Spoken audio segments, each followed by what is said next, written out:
It is a truth universally acknowledged that a single woman in possession of a moderate amount of crochet knowledge must be in want of looking like Elizabeth Bennet. I didn't think the rest of that sentence through. That's a nonsensical sentence. Pride and Prejudice, 2005, has a very special place in my heart. I watched it for the first time when I was a kid, and that inspired me to start reading Jane Austen, which inspired a lifelong love of reading. So maybe people wouldn't call this movie a cultural reset, but I would call it a Brie reset. A Brie set, if you will. There's Brie before Pride and Prejudice 2005 and Brie after Pride and Prejudice 2005. That's how much of an effect this movie had on me. My mom and I used to watch it at least 3 to 4 times a year. It's just, this movie is so gorgeous. The cinematography, the set design, the castles, the costumes. I really do think Pride and Prejudice 2005 should be its own aesthetic. Like we have Dark Academia, Whimsy Goth, and Pride and Prejudice 2005, its own thing. Are the costumes historically accurate? Kind of, but not really. Do I care? No. I really only care that there's like a strong design concept and I know what you're going for and it looks good on camera. And probably it was this movie that formed that opinion for me. So in this video, we are going to be doing one of my favorite costumes that Elizabeth wears in this movie, which is this one.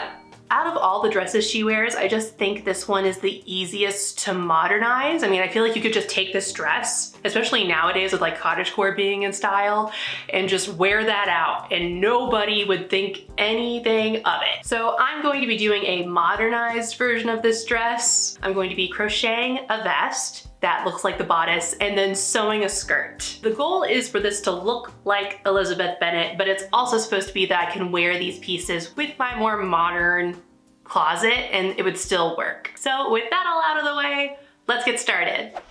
Okay, so I noticed on this dress, and I don't know if it was a mistake or if it was purposeful or if it was just kind of the way it moved on the actress, I'm not sure, but it looks like the center front of the bodice kind of turns a little bit to the side, almost like it's a faux wrap, just a little bit, and I think that's super cute. So even if it's a mistake, I don't care. That's what I'm doing in my design. So that I am not going from complete zero, giving myself a little bit of help in the styling and size department, I have actually grabbed one of my own sweater vests. It was a sweater, I changed it into a sweater vest. I've actually used it before as a base on another project. It didn't go well, but I think that was user error. What I did was I tried it on, I wrapped it because it's a little bit too large for me. It's purposely oversized so I can kind of wrap it around myself just a little bit with that extra space. And then I went through and pinned every other change that I wanted to make, because a second change is that I saw one picture of the back and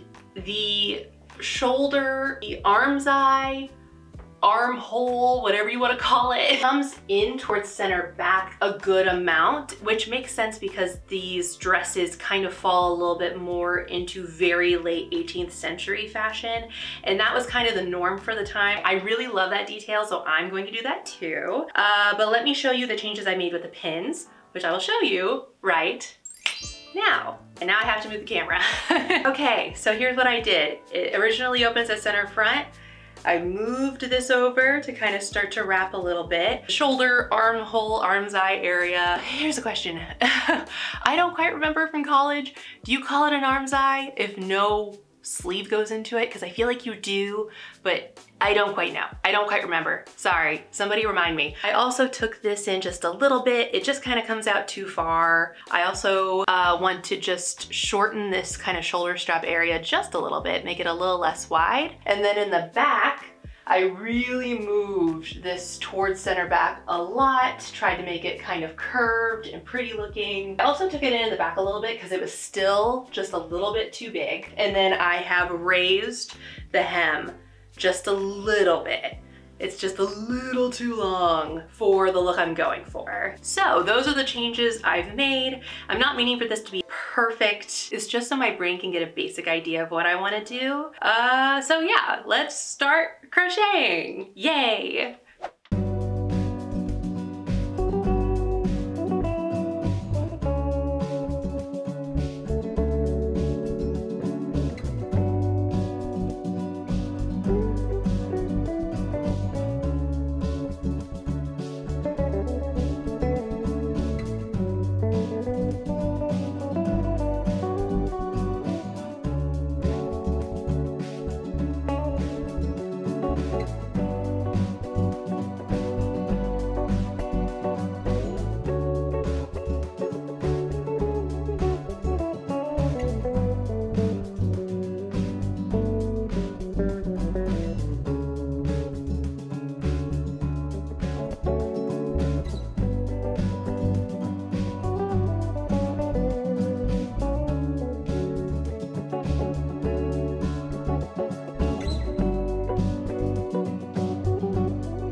So the front pieces are done, or almost done. I'm losing sunlight. So I wanted to film real quick. Before we get to the back pieces, I wanted to take a break and talk about the skirt. It's going to be a very simple, straightforward, A-line-ish skirt. But the only thing I have is some leftover sheets. I didn't want to go out and buy new fabric for this. I like this lighting. Is it too warm? I got a new ring light. It was definitely an impulse buy, but like, let me just show you. Hold on. Look at that!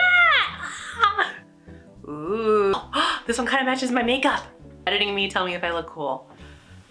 Great. Anyway, complete impulse buy, but I love it. The skirt is white. I want it to kind of be that taupey camel color. I'm not gonna try to do like an exact match. I just want it to be generally the same color. So I'll meet you here.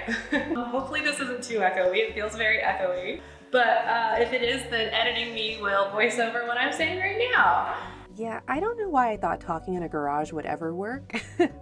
Anyway, rewinding a bit to the day before, I cut out my skirt pieces and I cut off 3 inches on each side of the waist just to make it a bit slimmer than the bottom. And then the next day, it was time to make the dye.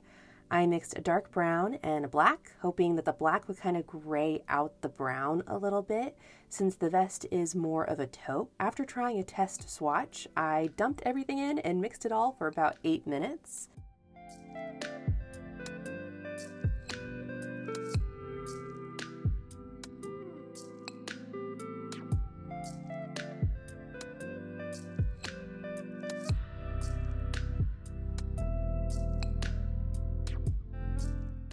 After washing it, the color match ended up being not terrible, but I noticed that the ends were fraying a lot, so I decided to do French seams, which is when you stitch a seam on the fabric, starting wrong side to wrong side, then iron that seam and flip it over right side to right side and do another seam with a slightly larger seam allowance, encasing the first seam.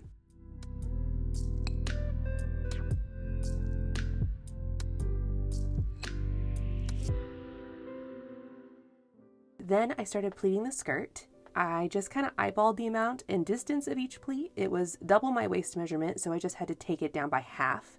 I added interfacing to the waistband and once attached, took out some of the fullness of that seam by trimming half the fabric.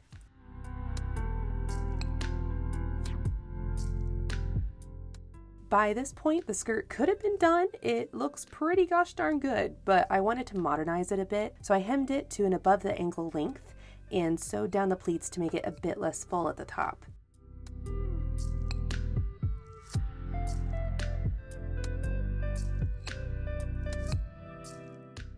And then it was time to work on the back of the vest and finish the project.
Okay, I really like this outfit, but let's get into some of the specifics. The vest is really cute. I like it. It's not an exact replica of the costume. There's a couple of differences. Her neckline is definitely a V. Mine's a sweetheart. That was not on purpose. That's just what ended up happening because of the way I crochet. But I still like the fit. I think it's really cool. I ended up putting the belt buckle at the front instead of the back because I really liked the belt buckle. But I still think all in all, this definitely gives like the general vibe of her top portion of her dress. One problem is in the back. The top half, love. I did that perfectly. I'm so happy that that turned out great. The bottom, however, I did something really weird when I was crocheting apparently, because when I put it on, there were these weird like bubbles, and I don't know, I tried blocking to fix it. It wasn't fixing it. So I just put a couple of very bumpy darts in the back.